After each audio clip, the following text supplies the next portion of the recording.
Hello friends, welcome back to my channel. இன்றைக்கி இந்த video மூலயமா என்ன பார்க்க போகிறீங்க அப்படின்னு பார்த்தீங்கன்னா, இந்த சீசனில் கிடைக்கக்கூடிய அழகான மல்லிகைப்பூ வச்சு எப்படி வந்து நம்ம அழகாக கோர்த்தது மாதிரி கட்டலாம் அப்படிங்கிறத தான் நம்ம பார்க்க போகிறோம்.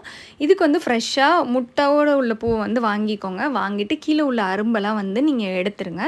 எதனால் அரும்பு எடுக்க சொல்கிறேன்னா, அப்போ தான் வந்து கோர்த்தது மாதிரி ஒரு சூப்பரான லுக் வந்து உருண்டையாக நல்லா சூப்பராக கிடைக்கும். இப்போ அந்த பூவெல்லாம் வந்து கட்டுறதுக்கு முன்னாடி வந்து ஃபேன் ஆஃப் பண்ணிக்கோங்க. ஏன்னா ஃபேன் ஓடிச்சுன்னா வந்து பூ சீக்கிரம் மலர்ந்துடும். அப்போ நான் சொல்கிற மாதிரி கட்ட வராது.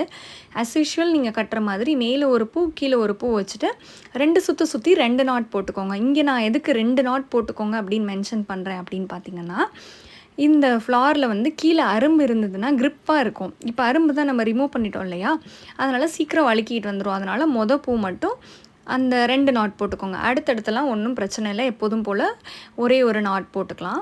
இப்போ வந்து ஒரு ஜோடி பூ வச்சு கட்டிடுங்க. அதுக்கு பக்கத்தில் இன்னொரு ஜோடி பூ வச்சு கட்டிடுங்க. கட்டி முடிச்சதுக்கப்புறம் அப்படியே நம்ம கட்டுறதுக்கு பேக் சைடு திருப்பிடுங்க. திருப்பி முடிச்சுட்டு மறுபடியும் ஒரு ஜோடி பூ வச்சு கட்டுங்க.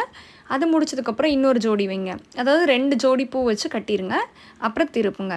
இதே மாதிரி ஃப்ரண்ட்டு பேக்கு நம்ம திருப்பி திருப்பி கட்டிகிட்டு இருந்தோம்னா இந்த மாதிரி மல்லிகைப்பூ அழகாக நான் சொன்னது மாதிரி வரும். ஒரு ஜோடி வச்சு கட்டிட்டும் திருப்பியும் கட்டலாம். இல்லை 2 ஜோடி பூ வச்சு கட்டிட்டு திருப்பலாம். அது நம்மளோட விருப்பம், நம்ம டைமிங் பொறுத்து. ஒரு ஜோடி வச்சு கட்டிட்டு திருப்பி பண்ணோம்னா லேட் ஆகும். அதனால் நான் 2 ஜோடி வச்சு கட்டிகிட்ருக்கேன். இதோட ஃபைனல் அவுட்புட் வந்து இந்த வீடியோ எண்டில் நான் அட்டாச் பண்ணுறேன். எப்படி இருக்குன்னு நீங்கள் பார்த்து சொல்லுங்கள்.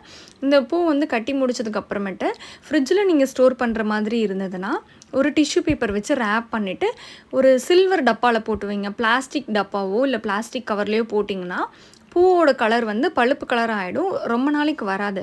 இதே நீங்கள் ஒரு சில்வர் டப்பாவில் வச்சு ஸ்டோர் பண்ணி நீங்கள் வைக்கும்போது ஒரு 2லேருந்து 3 நாள் வரையும் ஃப்ரெஷ்ஷாக வச்சுக்கலாம். அவ்வளோதான். இந்த வீடியோ பிடிச்சிருந்துச்சுன்னா மறக்காமல் லைக் பண்ணுங்கள், சப்ஸ்கிரைப் பண்ணுங்கள், ஷேர் பண்ணுங்கள். தேங்க்ஸ் ஃபார் வாட்சிங். தேங்க்யூ. பாய்.